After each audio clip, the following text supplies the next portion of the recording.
Bismillahirrahmanirrahim. Assalamualaikum warahmatullahi wabarakatuh. Alhamdulillah rabbil alamin wa bihi nasta'in wa la udwana illa 'alal zalimin. Rabbi shrah li sadri wa yassir li amri wahlul 'uqdatam min lisani yafqahu qawli. Subhanaka la 'ilma lana illa ma 'allamtana innaka antal alimul hakim. La haula wa la quwwata illa billahil 'aliyyil 'azim. Wa la haula wa la quwwata illa billahil 'aliyyil 'azim. Wa la haula wa la quwwata illa billahil 'aliyyil 'azim.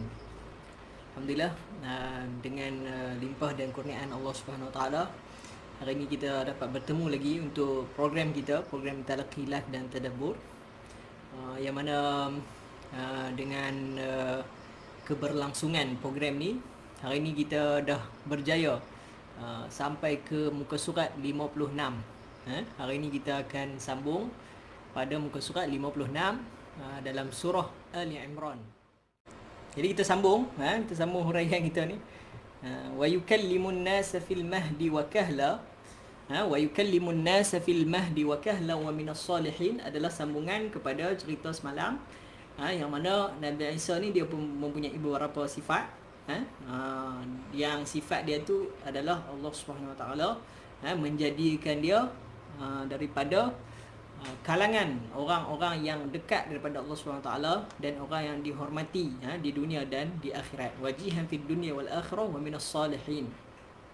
Kemudian sambungan kepada sifat Nabi Isa bin Maryam. Sifat dia adalah wa yukallimun nasa fil mahdi wa kahlan wa minas salihin, dan dianugerahkan kepada Nabi Isa ni kemampuan untuk bercakap pada waktu bayi. Jadi kemampuan ini diceritakan di dalam surah Maryam, ketika mana kaum Bani Israel mempersoalkan kepada Maryam, ya ukhta Harun laqad ji'ti syai'an fariya, ma kana abuki imra'a sawin wa ma kanat ummuki baghiya. Tidaklah bapa kamu seorang yang jahat dan ibu kamu seorang yang pelacur. Kenapa kamu melakukan sesuatu benda dan membawa anak yang tidak mempunyai bapa, anak zina, mungkin kamu berzina dan sebagainya lah. Mereka kata macam tu kat Maryam. Maka Allah Ta'ala telah menyebabkan Nabi Isa boleh bercakap. Maka dia kata qala inni abdullah ataniyal kitab wa ja'alani nabiyya. Maka dia berkata, aku adalah hamba Allah Subhanahu Wa Taala dan dia telah memberi kepada aku Injil, dan telah menjadikan aku seorang nabi. Itu adalah kelebihan Nabi Isa alaihissalam, kelebihan Nabi Isa alaihissalam.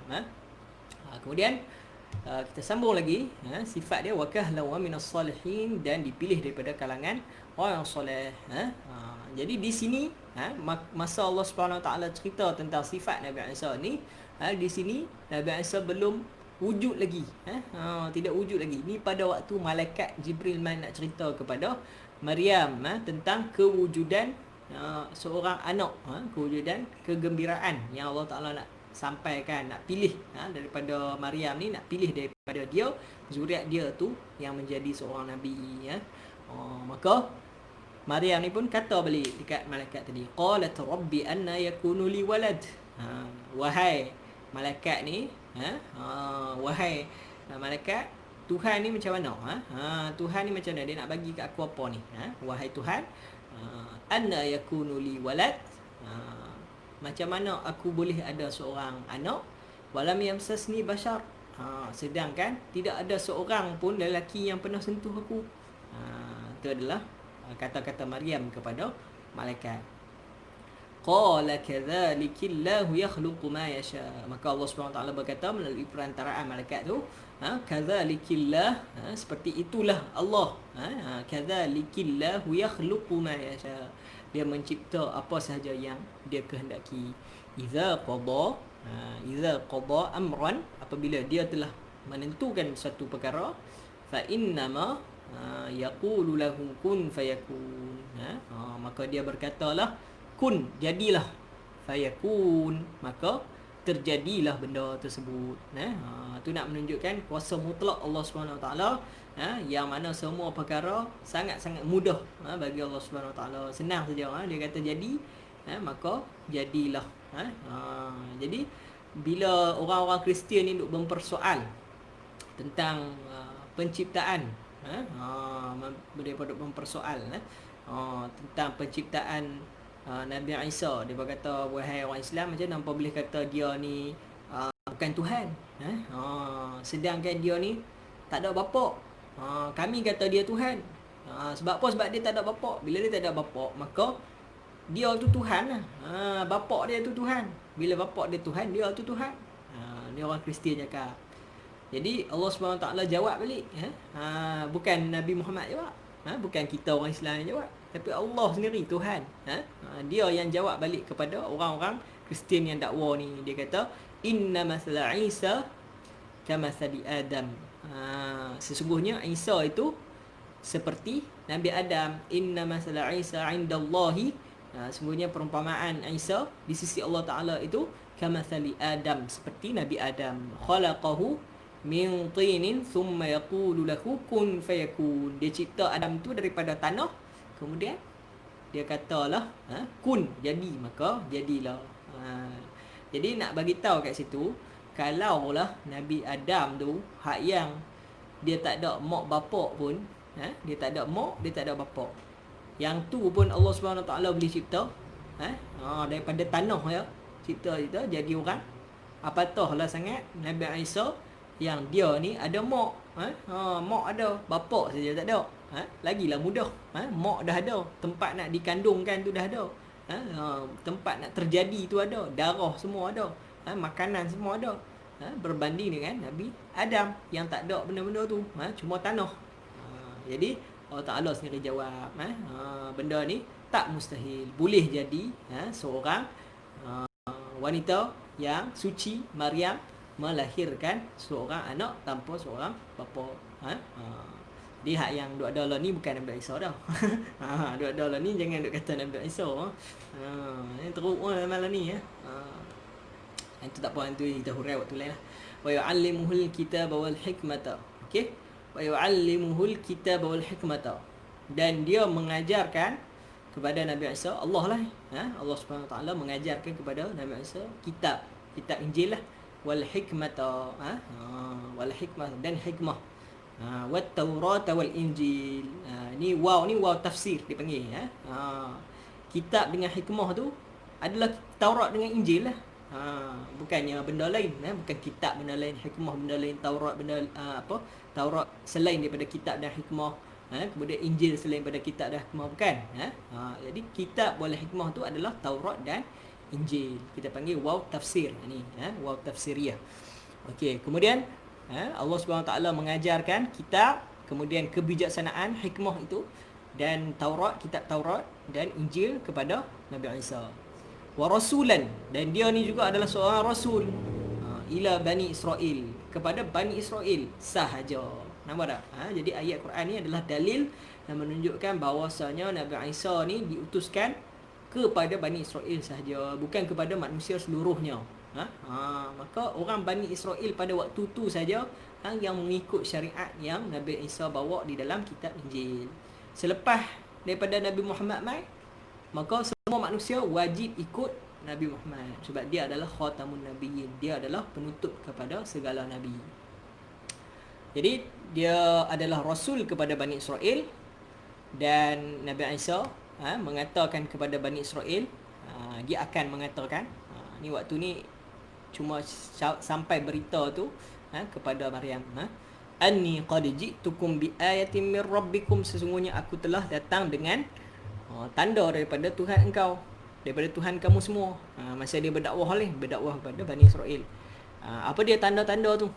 Anni akhluqu lakum minat tin, aku menciptakan kepada kamu daripada tanah, kahayati at-tayr, seperti seekor burung, dalam bentuk seekor burung. Fa anfukhu fi, kemudian aku tiup kepada burung tersebut, fayakunu tayran bi iznillah, maka jadilah dia tu burung yang betul dengan izin Allah Subhanahu Wa Taala. Nampak tak? Jadi ni adalah mukjizat Nabi Isa, dia boleh hidupkan benda yang mati. Wa ubri'ul akmah, dan aku menyembuhkan orang yang penyakit kusta. Penyakit kusta kan, akmah ni kusta. Kusta ni dia makan organ kita. dia makanlah apa-apa saja, akmah. Boleh jadi juga disebabkan penyakit ni buta, dia jadi buta.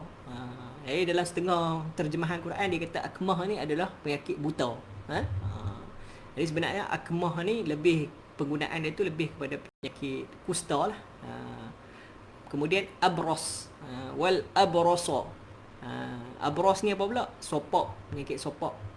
Sopok ni dia jadi putih. Di kulit orang tu jadi putih, dia makan. Sama jugalah jenis-jenis penyakit parasit. Wa uhyil mauta biiznillah. Jadi Nabi Isa ni kelebihan dia yang lain adalah dia boleh merawat penyakit ni, dua ni, penyakit kusta dengan penyakit sopok. Dua ni. Yang mana pada waktu tu tidak ada lagi ubat untuk dua penyakit ni. Bahkan sekarang pun kalau penyakit kusta ni memang susah orang nak rawat. Memang tak ada jalan penyelesaian, melainkan dia tu dijauhkan lah. Dia dijauhkan daripada orang lain. Kemudian dia hidup sampailah kuman tu makan dia punya vital organ dia, makan organ yang penting, barulah mati. Kalau tidak duk makan jari sikit hilang. So sampai sekarang pun payah nak rawat penyakit ni, melainkan kalau kita potong saja, keluar potong kawasan yang ada kuman tu. Jadi Nabi Isa dia boleh merawat kedua-dua penyakit ni. Wa uhyil mauta, dan dia boleh menghidupkan orang yang mati biiznillah, dengan izin Allah Subhanahu Wa Taala. Wa unabbiukum, dan aku boleh memberitahu kepada kamu bima takulun, apa yang kamu makan, wa ma tadakhiruna fi buyutikum, dan apa yang kamu simpan di dalam rumah kamu. Maksudnya Nabi Isa ni dia tahu perkara-perkara yang tidak ditunjukkan kepada orang ramai, perkara tersembunyi, dia tahu. Jadi daripada sifat-sifat ni, daripada sifat-sifat ni lah yang orang Kristian mengatakan Nabi Isa tu Tuhan. Semua sifat yang ada ni sifat yang bukan sifat manusia. Ada manusia yang boleh menghidupkan burung daripada tanah? Mana ada? Ada tak manusia yang boleh merawat penyakit sopok dan kusta? Tak boleh. Ada tak manusia yang boleh menghidupkan orang yang mati? Tak boleh.